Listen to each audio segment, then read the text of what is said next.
Good morning. So we're looking at reaction kinetics,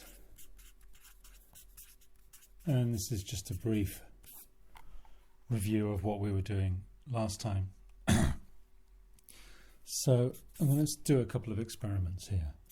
Let's take a conical flask, put a piece of magnesium in it, and then we'll add some hydrochloric acid. That'll make hydrogen gas. We'll channel that off into a gas syringe there. And then we'll start our stopwatch going, and we'll record the volume of gas every, say, 10 seconds or so. And that'll start coming out like that. And then we'll plot a graph of that data. So we'll put time on the x-axis here and the volume of gas on the y-axis there. What kind of graph would we expect to see there? Well, we'd expect to see a graph which starts off fairly quickly and then slowly levels out. Something like that. Now, if we wanted to work out the initial rate of reaction, is the speed that the reaction's going at the start. So to find out rate, we put a tangent, close enough, a tangent to the graph, and then we work out the difference in y over the difference in x.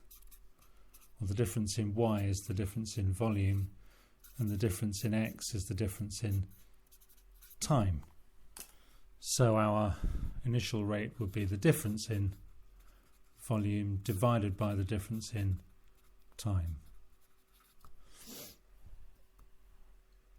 And that will give us our gradient, that'll give us our initial rate.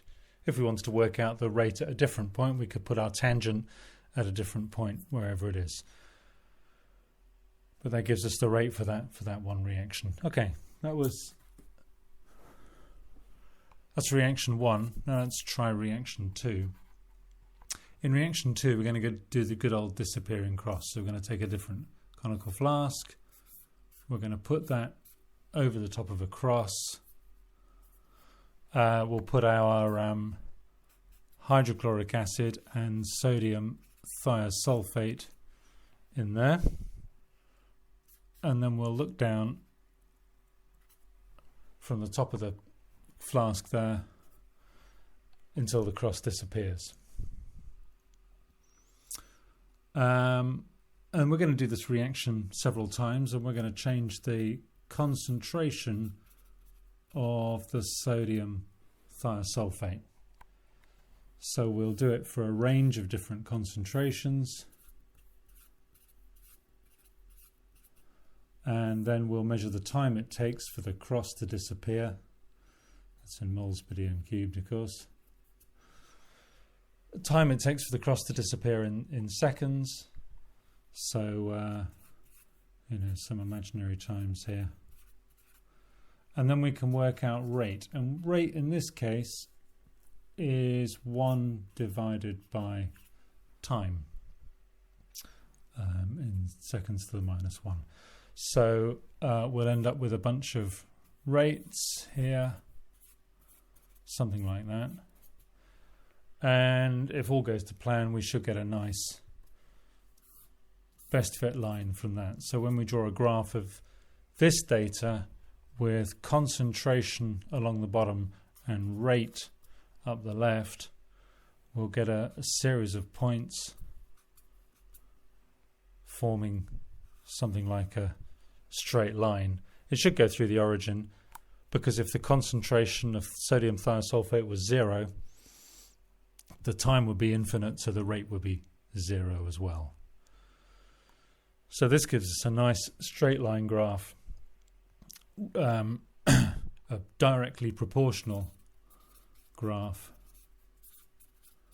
relating rate to concentration.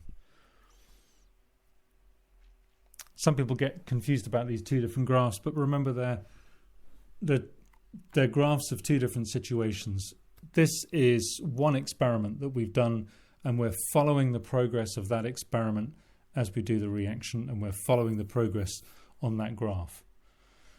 Reaction 2 is really 4 or 5 different reactions that we've done separately, each time washing out the flask and putting in fresh hydrochloric acid with a different concentration of thiosulfate, getting different experimental data, getting different rates, and then plotting all of those rates together. So 2 different setups with 2 different results there.